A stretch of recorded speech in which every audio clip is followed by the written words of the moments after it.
नमस्कार दोस्तों, मैं दीपक शर्मा अंग्रेश आपका स्वागत करता हूं द लीगल चैम्बर में। अब दोस्तों, आज की ये वीडियो आप लोगों के लिए मैं तोहफे के तौर पर यानी कि गिफ्ट के तौर पर लेकर आया हूं, क्योंकि ये एक सिंगल वीडियो आपको क्लियर करके देगी कि क्या आपकी कंडीशन में विल वसीयत को चैलेंज किया जा सकता है या फिर उसको चैलेंज करके आगे कैंसिल करवाया जा सकता है। अब देखिए दोस्तों, आज हम स्पेसिफिक बात करेंगे कि अगर कोई व्यक्ति किसी विल वसीयत को लेकर परेशान है तो सुप्रीम कोर्ट की कौन कौन सी जजमेंट वहां पर काम आएगी, कानून ऐसी स्थिति में क्या बोलता है।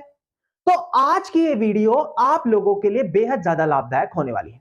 तो कोई भी विल वसीयत हो, चाहे विल वसीयत का इस्तेमाल करके नाम चढ़ चुका हो या विल वसीयत को लेकर कोर्ट में केस चल रहा हो, आज की ये वीडियो आप लोगों के लिए बेहद ज्यादा लाभदायक साबित होने वाली है। अब दोस्तों, अगर आप लोगों को हमारी ये वीडियोस अच्छी लगती है, अगर आप लोगों को हमारी तरफ से किए गए एफर्ट्स अच्छे लगते हैं, तो मेरा आप लोगों से अनुरोध है, इस वीडियो को आप लाइक जरूर करें, ज्यादा से ज्यादा शेयर जरूर करें और अपना वैल्यूएबल कमेंट सेक्शन में आप जरूर लिखें। तो चलिए दोस्तों, अब आज की इस वीडियो को हम ज्यादा लंबा ना करते हुए आज की इस वीडियो को स्टार्ट करते हैं।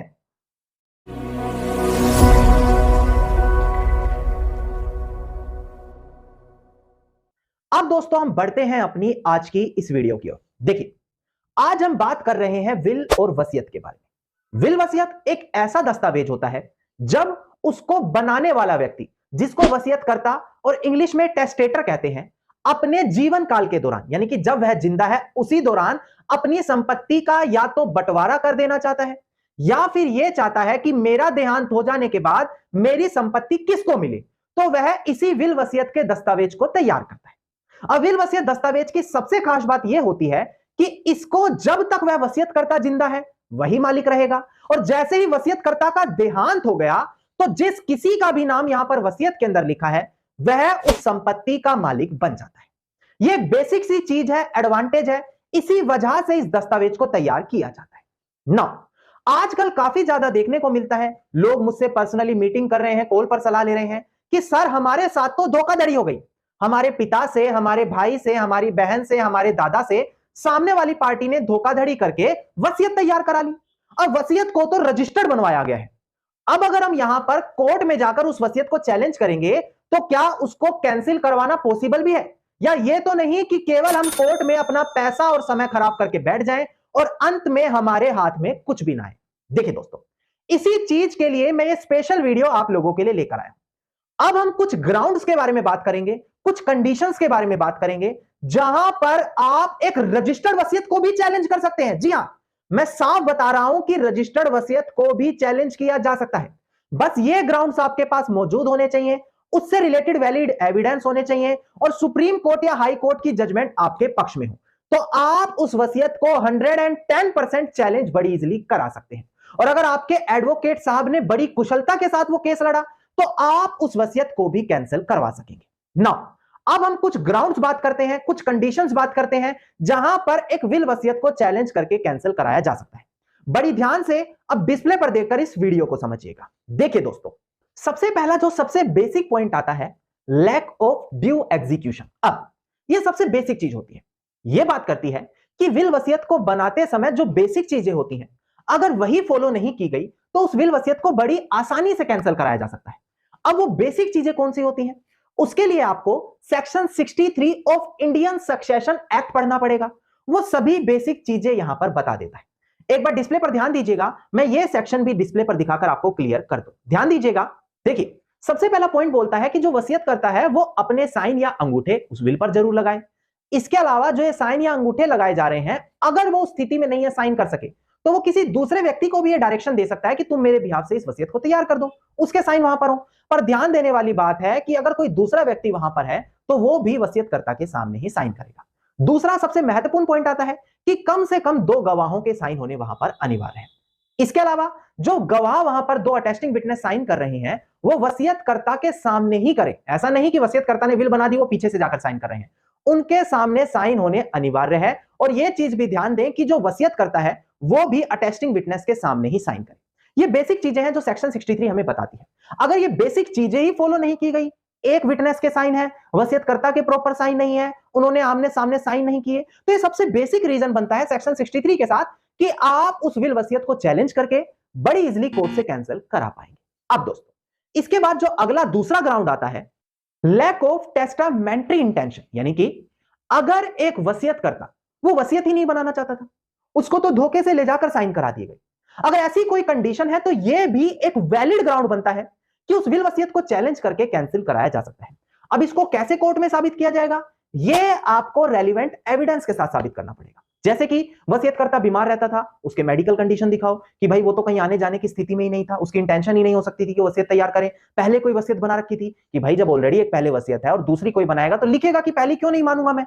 तो इस कंडीशन से हम दिखा सकते हैं कि हां, यहां पर वसीयतकर्ता की इंटेंशन थी ही नहीं कि वो कोई दूसरी वसीयत यहां पर बनाए। इसके अलावा जो तीसरा ग्राउंड आता है, एक बार डिस्प्ले पर यह भी ध्यान दीजिएगा, लैक ऑफ टेस्टामेंट्री कैपेसिटी, यानी कि जो वसीयत करता है वो इस कैपेसिटी में था ही नहीं, इस सिचुएशन में था ही नहीं कि वसीयत बना दे। उदाहरण के तौर पर उसकी उम्र 18 वर्ष से कम है।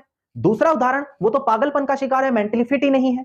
तीसरी कंडीशन हमारी यहां पर आ गई कि मान लेते हैं वो बहुत बीमार है, वो हॉस्पिटल में एडमिट है या फिर वो पैरालिसिस है, वो इस कंडीशन में है ही नहीं कि वो कोई बड़ा फैसला ले। तो ये बताते हैं कि वो वसीयत करता उस कैपेसिटी में था ही नहीं कि वो वसीयत तैयार करा दे। और ऐसी कंडीशन अगर कोई बन रही है और कोई वसीयत बनाई गई है तो हम उसे इसी ग्राउंड पर चैलेंज कराकर कैंसिल करा सकते हैं। इसके अलावा दोस्तों, जो अगला कंडीशन आती है वो होती है अनड्यू इन्फ्लुएंस। अब ये क्या है? अनड्यू इन्फ्लुएंस का मतलब है कि वसीयतकर्ता को धोखे से ले गए, उसको बोलकर तो ये लेके गए थे कि हम आपसे कोई दूसरा कागज साइन कराएंगे, रेंट एग्रीमेंट या कोई और कागज साइन करवाएंगे, और साथ ही साथ उससे वसीयत यहां पर साबित करा दी, उससे वसीयत साइन करवा ली गई। अब ये कंडीशन होती है जहां पर एडवोकेट की प्रतिभा काम आती है, उसको बड़े अच्छे क्रॉस एग्जामिनेशन, बड़े अच्छे आर्ग्यूमेंट, दोनों टेस्टिंग विटनेस से काफी अच्छा बारीकी से क्वेश्चंस करने पड़ते हैं, क्योंकि यहां पर एविडेंस इकट्ठे करना बेहद मुश्किल होती है। पर ध्यान दें, अगर आपके साथ भी अनड्यू इन्फ्लुएंस जैसी कोई सिचुएशन बन रही है तो यह भी एक वैलिड ग्राउंड बनता है जहां पर आप विल को चैलेंज करके कैंसिल करा सकते हैं। इसके अलावा दोस्तों, यहां पर अभी मैंने ये सभी ग्राउंड्स आपको बताए जो ज्यादातर कंडीशन में देखने को मिलते हैं, जहां पर एक विल वसीयत तैयार हो जाती है और लोगों के मन में परेशानी आती है कि अब तो हम कुछ नहीं कर सकते। मैं आपको बताऊं, अगर ऐसी कंडीशन में कोई रजिस्टर्ड विल भी है तो भी आपको घबराने की बिल्कुल जरूरत नहीं है। क्यों? क्योंकि सुप्रीम कोर्ट की एक लेटेस्ट जजमेंट ये साफ निर्धारित कर चुकी है कि रजिस्टर्ड हो जाने से विल वसीयत को जेन्युइन नहीं बोल सकते हम। अगर वहां पर कोई ऐसी कंडीशन है जिससे विल वसीयत पर शक है तो उस विल वसीयत को चैलेंज किया जाएगा, और अगर साबित नहीं किया जाता तो उसको कैंसिल भी कर दिया जाएगा। पहले मैं जजमेंट डिस्प्ले पर दिखाकर आपको क्लियर कर दूं, इसके बाद हम इसके बारे में बात करेंगे। ध्यान दीजिएगा दोस्तों, देखिएगा केस टाइटल था Dhaniram died through legal representative and other versus Shiv Singh. इसका सिविल अपील नंबर है 8172 ऑफ 2009 और 6 अक्टूबर साल 2023 की जजमेंट है। ध्यान दीजिएगा, यहां पर ऑनरेबल सुप्रीम कोर्ट ने कहा कि भाई कि केवल रजिस्ट्रेशन कराने से विल वसीयत को, यहां पर हम यह चीज नहीं मान सकते कि वो 100% जेन्युइन कागज है। अगर उस पर शक किया जा रहा है तो उसको प्रॉपर प्रोविजंस के साथ साबित करना पड़ेगा, तभी उस विल वसीयत को वैलिड माना जाएगा। अब प्रॉपर प्रोविजन क्या होते हैं, प्रॉपर कानून क्या होता है, मैं आपको पहले भी बता चुका हूं। अगर आपने इंडियन एविडेंस एक्ट पढ़ा हो तो उसमें साफ बताया गया, सेक्शन 68, 69, 70, 71 स्पेशल प्रोविजंस को ध्यान दीजिएगा। यह बताता है कि दोनों में से कोई भी अटेस्टिंग विटनेस यानी कि गवाह कोर्ट में बुलाया जाएगा, उसको कोर्ट में बुलाकर एग्जामिन किया जाएगा, और एग्जामिन करने के बाद ही यह फैसला लिया जाएगा कि क्या वो विल वसीयत जेन्युइन है या फिर नहीं दोस्तों। और अगर दोनों विल वसीयत की डेथ हो चुकी है, यानी कि वसीयतकर्ता में जो गवाह थे दोनों का देहांत हो चुका है, दोनों मिल नहीं रहे, इंडिया के बाहर जा चुके हैं, तबियत ठीक नहीं है, कोर्ट में नहीं आ सकते, तो जो उनके साइन है, यानी कि वसीयत करता है, जो दोनों गवाह हैं उनके साइन मैच किए जाते हैं किसी और जेन्युइन डॉक्यूमेंट के साथ। ये कुछ बेसिक चीजें होती हैं जिसके थ्रू विल वसीयत को कोर्ट में वैलिड ठहराया जा सकता है, पर केवल रजिस्ट्रेशन दिखा देने से हम उस विल वसीयत को जेन्युइन नहीं कह सकते। यह चीज मैंने रेलिवेंट जजमेंट के साथ आपको क्लियर करी। नाउ कई बार लोग कंफ्यूज होते हैं कि सर एक विल वसीयत थी, कोर्ट में तो दूसरी पार्टी लेकर नहीं गई, उन्होंने रिवेन्यूज अथॉरिटीज के साथ सेटलमेंट कर लिया, चाहे तहसीलदार हो या कोई और अधिकारी हो, और सीधा उनका नाम चढ़ा दिया गया, हमें तो कोई नोटिस भी नहीं आया, हमें तो कुछ पता भी नहीं लगने दिया। अब मैं आपको बता दूं, यहां पर दो बड़ी जजमेंट है जहां पर यही बोला है कि जब तक अगर विल डिस्प्यूटेड है, विल के ऊपर लड़ाई झगड़ा है, सिविल कोर्ट से उसको प्रॉपरली तरीके से क्लियर नहीं कराया जाएगा कि ये वैल्यूएबल है या नहीं, लीगल है या नहीं, तब तक वसीयत का इस्तेमाल करके अपना नाम नहीं चढ़वाया जा सकता। एक बार डिस्प्ले पर ध्यान दीजिएगा, मैं पहले ये जजमेंट क्लियर करूं आपको, ध्यान दीजिएगा। देखिएगा केस टाइटल है Vijay Singh Yadav and others versus Shrimati Krishna Yadav and others. इसका रिट पिटिशन नंबर है 2310 और 2024 और 23 फरवरी साल 2024 की। देखिए बिल्कुल लेटेस्ट जजमेंट ला रहा हूं आप लोगों के लिए, ताकि केस में आपकी मदद जरूर हो। एक बार ध्यान दीजिएगा यहां पर कि मध्य प्रदेश हाईकोर्ट ने यहां पर क्या कहा, देखिएगा यहां पर रिसेंटली मध्य प्रदेश हाईकोर्ट ने यही कहा कि भाई कि जो रेवेन्यूज अथॉरिटी है वो क्वेश्चन ऑफ टाइटल को यहां पर डिसाइड नहीं कर सकती कि मालिकाना किसके साबित में होगा, किसके पक्ष में होगा, ये चीज डिसाइड नहीं कर सकती। और रेवेन्यू अथॉरिटीज अगर कोई ऐसी विल है जो साबित नहीं की गई अब तक, तो जब तक उसको प्रॉपरली ग्राउंड्स के साथ कोर्ट में साबित नहीं किया जाएगा, बिना उसके किसी का नाम वहां पर म्यूटेट नहीं कर सकती। अब दोस्तों इसके अलावा एक और दूसरी जजमेंट है जो रेवेन्यूज अथॉरिटीज के बारे में ही बात करती है, विल वसीयत की कंडीशन में। वो भी मैं डिस्प्ले पर दिखाकर आपको क्लियर कर दूं, ध्यान दीजिएगा। देखिएगा इस केस टाइटल है इसका Rajkumar Sharma and others versus Manjesh Kumar, साल 2021 की ये जजमेंट है, सेम मध्य प्रदेश हाईकोर्ट की जजमेंट है। एक बार इस पर भी ध्यान दीजिएगा कि आखिरकार मध्य प्रदेश हाईकोर्ट ने यहां पर क्या कहा। यहां पर बोला गया कि जो हमारी रेवेन्यूज अथॉरिटीज होती हैं उनके पास ये पावर ही नहीं है। कौन सी पावर भाई? कि वो विल को जेन्युइन यहां पर डिसाइड कर सके। कब? जब वो म्यूटेशन की एप्लीकेशन की सुनवाई कर रही हो। अब दोस्तों कई बार यह देखा जाता है, यह जानना जरूरी है आपको कि एक व्यक्ति म्यूटेशन अपना नाम चढ़वाने के लिए विल वसीयत का इस्तेमाल करके रेवेन्यूज अथॉरिटीज के सामने जाता है। कुछ राज्यों के अंदर प्रोबेट करवाना अनिवार्य है, जैसे कि महाराष्ट्र, वहां पर आपको विल पहले कोर्ट में देनी ही पड़ेगी, ऑप्शन नहीं है। पर ज्यादातर राज्यों में प्रोबेट करना अनिवार्य नहीं है, तो वहां पर लोग क्या करते हैं, सीधा वसीयत के आधार पर रेवेन्यूज अथॉरिटीज में अपना नाम चढ़वा देते हैं। पर वहां पर भी एक बेसिक रूल फॉलो किया जाता है कि जितने बाकी हिस्सेदार हैं उनको या तो एक वैलिड नोटिस भेजा जाता है या उनको इन्फॉर्म कराया जाता है कि विल वसीयत आई है जिसके तहत अपना नाम यहां पर चढ़वाने के लिए आवेदन दिया गया। अगर किसी को आपत्ति है तो अपनी आपत्ति आकर कोर्ट में लगा सकता है, और अगर कोई आपत्ति नहीं निकलती तो उसका नाम म्यूटेट करा जाता है। पर अगर किसी ने आपत्ति लगाई और आपत्ति बड़ी है, बहुत गहरे क्वेश्चन है, सीरियस है, तो वो रेवेन्यूज अथॉरिटीज उस मैटर को सिविल कोर्ट में ट्रांसफर करेंगी ताकि सिविल कोर्ट डिसाइड कर सके कि क्या वो विल वसीयत जेन्युइन है या फिर नहीं। और अगर रेवेन्यूज अथॉरिटी ने यह प्रोसेस फॉलो नहीं किया तो आप बाद में भी विल वसीयत को चैलेंज करके उसको कैंसिल करा सकते हैं। यह भी मैंने दोनों बड़ी जजमेंट यहां पर आपको दिखानी जरूर चाहिए ना। अब लोगों के मन में अजीब अजीब क्वेश्चन रहते हैं कि सर हम तो दो भाई बहन थे, दोनों को बराबर नहीं बांटा, केवल भाई भाई को दे दिया, जबकि संविधान तो ये कहता है बेटा बेटी बराबर है। या फिर सुप्रीम कोर्ट की लेटेस्ट जजमेंट आई है विनीता शर्मा राकेश शर्मा, वो कहती है दोनों का बराबर अधिकार होगा। तो क्या विल वसीयत के केस में भी ये चीज होती है कि दोनों को या सभी लोगों को बराबर हिस्सा देना अनिवार्य है? अब इसके लिए भी एक बड़ी जजमेंट है, मैं डिस्प्ले पर दिखाकर आपको क्लियर कर देता हूं। देखिएगा केस टाइटल है Swarnalata and other versus Kalavati and other, ये 30 मार्च 2022 की जजमेंट है। अब ध्यान दीजिएगा यहां पर सुप्रीम कोर्ट ने कहा कि अगर विल वसीयत के अंदर किसी एक उत्तराधिकारी को बाहर कर दिया तो केवल इसी सिंगल चीज से कि भाई उसको बाहर कर दिया, उसको बराबर हिस्सा नहीं दिया, हम विल वसीयत को शक की निगाहों से नहीं देख सकते। यानी कि जो बराबर का अधिकार है वो विल वसीयत के केसेस में नहीं एप्लीकेबल होता। वहां पर केवल और केवल वसीयतकर्ता की मर्जी चलती है कि वो किसको हिस्सा देना चाहता है, किसको नहीं देना चाहता। और अगर एक बेटा या बेटी उठकर ये बोले कि मुझे तो हिस्सा नहीं दिया गया, कानून तो बराबर अधिकार देता है, तो ध्यान दें विल वसीयत के केस में यह चीज एप्लीकेबल नहीं होती। इसके अलावा दोस्तों कई बार यह देखा जाता है कि घर परिवार के लोगों को वसीयत नहीं दी जाती, किसी बाहरी व्यक्ति के नाम वसीयत कर दी जाती है। तो क्या यह चीज वैलिड है या इसके बिहाफ से विल वसीयत को शक नहीं किया जा सकता? ध्यान दीजिएगा डिस्प्ले पर, इसका भी केस टाइटल में डिस्प्ले पर दिखाकर क्लियर कर दूं। देखिएगा केस टाइटल है Saroja Ammal versus M Deenadayalan and others. इसका ध्यान दीजिएगा 8 अप्रैल 2022 की ये जजमेंट है। यहां पर ऑनरेबल सुप्रीम कोर्ट ने बोला कि जो प्रॉपर्टी का एब्सोल्यूट ओनर है, एब्सोल्यूट मतलब जो एकल मालिक है, वो ये अधिकार रखता है कि विल वसीयत के माध्यम से किसी बाहरी व्यक्ति को, किसी स्ट्रेंजर को भी वसीयत करके दे सकता है। यहां पर यह जरूरी नहीं है कि हमेशा विल वसीयत अपने परिवार वालों को, अपने रिश्तेदारों को दी जाए। यह चीज यहां पर ऑनरेबल सुप्रीम कोर्ट ने साफ निर्धारित करी। इसके अलावा दोस्तों यह बेहद बड़ी जजमेंट है, ध्यान दीजिएगा। कई बार देखा जाता है एक बेटा एक बेटी सारी जिम्मेदारियां उठा रही है, वही देखभाल कर रही है, वही सब कुछ संभाल रही है, और अंत में उसी को वसीयत से बाहर कर दिया। अब यह क्वेश्चन तो शक पैदा करता है कि जिसने सारी देखभाल करी और उसी को हिस्सा नहीं दिया, बेवजह उसको डिस्पोज कर दिया, बाहर कर दिया, तो ऐसी कंडीशन में कोई वैलिड रीजन नहीं लिखा कि भाई मैं इस वजह से इसको नहीं देना चाहता, इस वजह से इसको संपत्ति नहीं दे रहा, तो यह एक शक का कारण बनती है। यह चीज ऑनरेबल सुप्रीम कोर्ट ने यहां पर साफ निर्धारित की थी।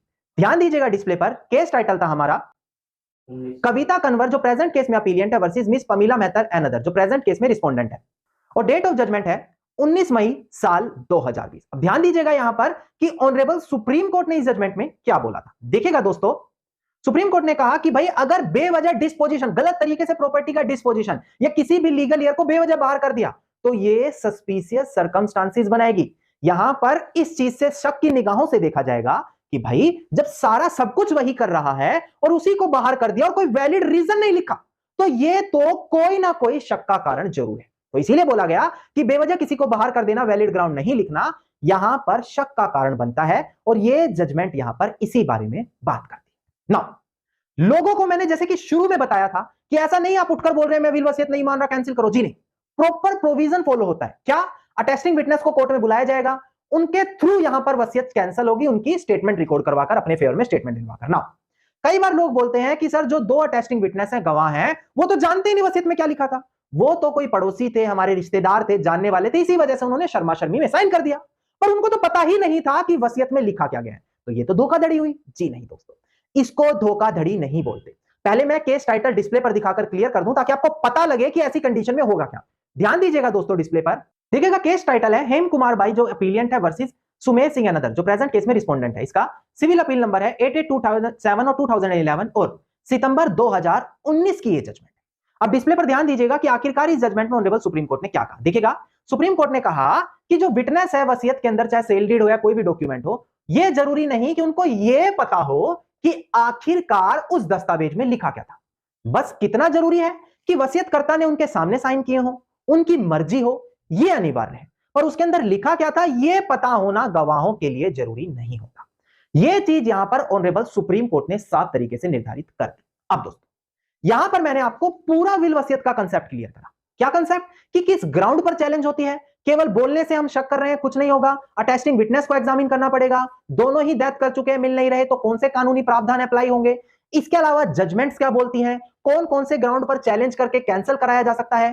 Complete A to Z information मैंने विल वसीयत से रिलेटेड आज की वीडियो में आपको क्लियर कर दी, ताकि आपको अब यह तो पता लग जाए कि आपकी विल वसीयत कितनी स्ट्रॉन्ग यहां पर बनती है। अब दोस्तों, उम्मीद करता हूं मैं वीडियो के अंदर मिली जानकारी आप सभी लोगों के लिए बेहद ज्यादा लाभदायक साबित होगी। अगर वीडियो के अंदर मिली जानकारी आप सभी लोगों को अच्छी लगी तो इस वीडियो को आप लाइक, शेयर और कमेंट जरूर कीजिए। अगर आप इसी प्रकार की इंफॉर्मेटिव वीडियोस रोजाना पाना चाहते हैं तो इस चैनल को तुरंत सब्सक्राइब करके नोटिफिकेशन बेल आइकन जरूर दबा दें।